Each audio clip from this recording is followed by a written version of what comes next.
Chapter 2, Classification I. Introduction. Biology has been defined as the study of living things, living organisms. Even though all living things share similar characteristics discussed in the introductory chapter, the living things exhibit a lot of differences. In particular, animals and plants are all living things, yet they differ in many aspects. Amongst animals and plants also there exist a lot of differences. There are millions of different plant and animal types exhibiting a range of differences. This created a need for a classification system of living things to make study of the living organisms easier. Classification refers to the grouping of living organisms according to their structure. In classification, organisms that share a lot of similarities are placed under one group referred to as a taxon, plural equals taxa. Other than the similarities, grouping of the organisms also takes into account the evolutionary relationships, phylogeny, of the organisms. It is believed that all organisms once had a common ancestor, theory of evolution. During classification, organisms that are believed to have evolved along the same line of evolution are placed in one taxon. The scientific study of classification is known as taxonomy. A biologist studying taxonomy is a taxonomist. In classifying organisms, taxonomists to a great extent rely on the use of external observable features of organisms. External features of plants used in classification. The rhizoids as in moss plant. Fronds in ferns.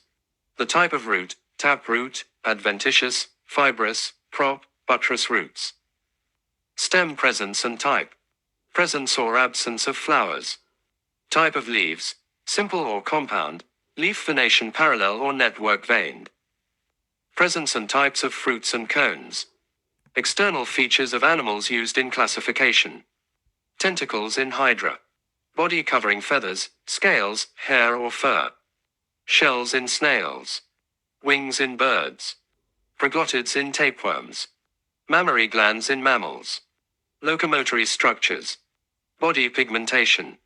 Importance of classification. Classification systems improve our ability to explain relationships among things. Classification helps in identifying living organisms into the correct groups for reference. Classification helps in avoiding chaos and confusion when dealing with animals, as it arranges the information on organisms in an orderly manner. Classification brings together living organisms with similar characteristics together but separate those with different features. Taxonomic systems provide relatively stable, unique, and unequivocal names for organisms. It makes the study of such a wide variety of organisms easy. It projects before us a good picture of all life forms at a glance. It helps us understand the interrelationship among different groups of organisms. It serves as a base for the development of other biological sciences such as biogeography, etc. Various fields of applied biology such as agriculture, public health and environmental biology depend on classification of pests, disease vectors, pathogens and components of an ecosystem. Historical background of classification. In the past, scientists used to classify organisms based on personal conveniences. They heavily relied on very few observable features. There was no standard classification system, as each and every scientist would classify organisms in a way that would suit his intentions. In particular, living organisms were simply classified as plants or animals. The plants were also classified as herbs, trees, shrubs. Animals were also grouped into herbivores, carnivores and omnivores. Some biologists would also classify plants as edible or non-edible, flowering or non-flowering. The modern classification systems take into account the evolutionary relationships between living organisms. It has overcome the many weaknesses of the artificial, traditional classification systems. From the original parents, arose new groups of organisms that went under structural changes that enabled them to live in different habitats. The structural changes account for the great diversity of living organisms observed today. Carolus Linnaeus, a Swedish biologist, is largely credited for his significant contribution to the development of the modern classification system. Taxonomic units of classification. Taxonomic units of classification refer to the groups or taxa into which organisms are placed as a matter of convenience. Grouping of organisms in these groups is based on easily observable characteristics that are common in that group. Living organisms which share a lot of characteristics are placed in the same group. Each taxonomic unit reflects the position of an organism in relation to the others in the classification scheme. In a classification scheme, a hierarchy of groups is recognized and it proceeds from the first largest and highest group, the kingdom, to the smallest and lowest unit, the species. There are 7 taxonomic units of classification. All living organisms are classified into 5 major kingdoms. Kingdom Monera. This is composed of microscopic unicellular organisms, mainly bacteria, e.g. amoeba. Kingdom Protarctista. This kingdom is comprised of members who are microscopic, though some are large enough to be seen with the naked eyes. Members of this kingdom include algae and protozoa.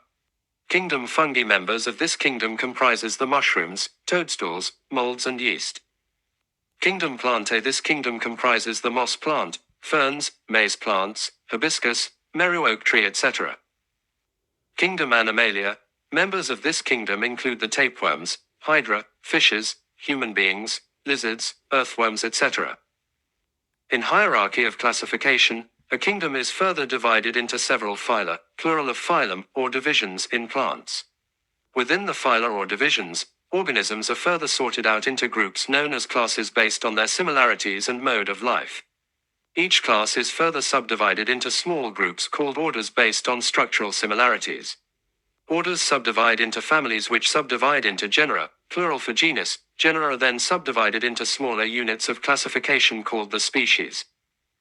Species is the smallest unit of classification whose members share many similarities and can freely interbreed to give rise to fertile or viable offsprings. Members of a particular species can, however, exhibit various differences, e.g. differences in skin color or body forms. Within the species, organisms can further be classified based on the differences in color or forms. In humans, this gives the races. In animals, the term used is breed, while in plants, variety is preferred. In bacteria, the term strain is used to describe the variant forms. Members of different but very closely related species can breed, but the resulting offspring will be sterile, infertile.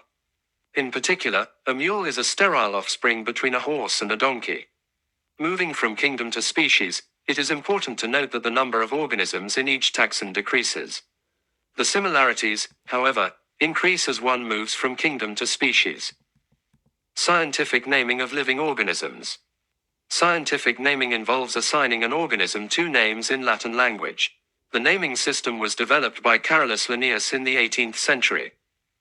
Organisms always have common names and scientific names. Common names are local names by which the organisms are known in the vernacular languages. In particular, a cat is an English name, Mbora is a Luo name, Paka is a Swahili name, etc. These names differ across cultures and cannot be used by scientists to communicate across the world. This makes sharing scientific knowledge on organisms very difficult. There was need for a common language, and this led to development of scientific language in Latin. Latin was the preferred language since it was the first language of civilization that was widely spoken at that time. Similarly, Latin language is a dead language, hence not subjected to a lot of changes. The scientific names are, therefore, static. Scientific names are the valid names by which organisms are known all over the world.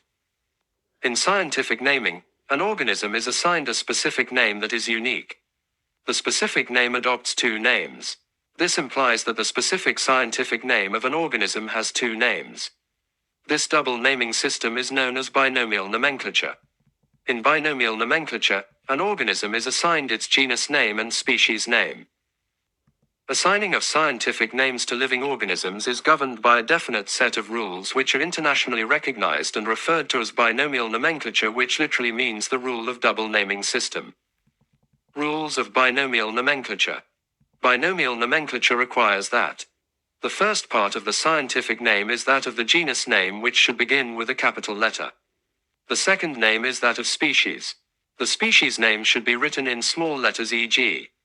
maize z maize, lion Panthera leo, leopard Panthera pardus, domestic dog Canis familiaris, human being Homo sapiens. When printed in books and other printed works, the scientific names should be printed in italics. However, in handwritten manuscripts and typed works, the genus and species names should be lined separately. Printed work Homo sapiens. The specific name is frequently written with the name of the scientist who first adequately described and named the organism, e.g. Balanus balanoides linos. Scientists must give a Latinized name for a newly described animal or plant species where a Latin name is missing, e.g. Aloe-kilophiensis, a type of aloe found in Calife. Melodogine kikuyuensis, a nematode found in Kikuyu. Origin of scientific names. Scientific names assigned to organisms can be descriptive, geographical, commemorative,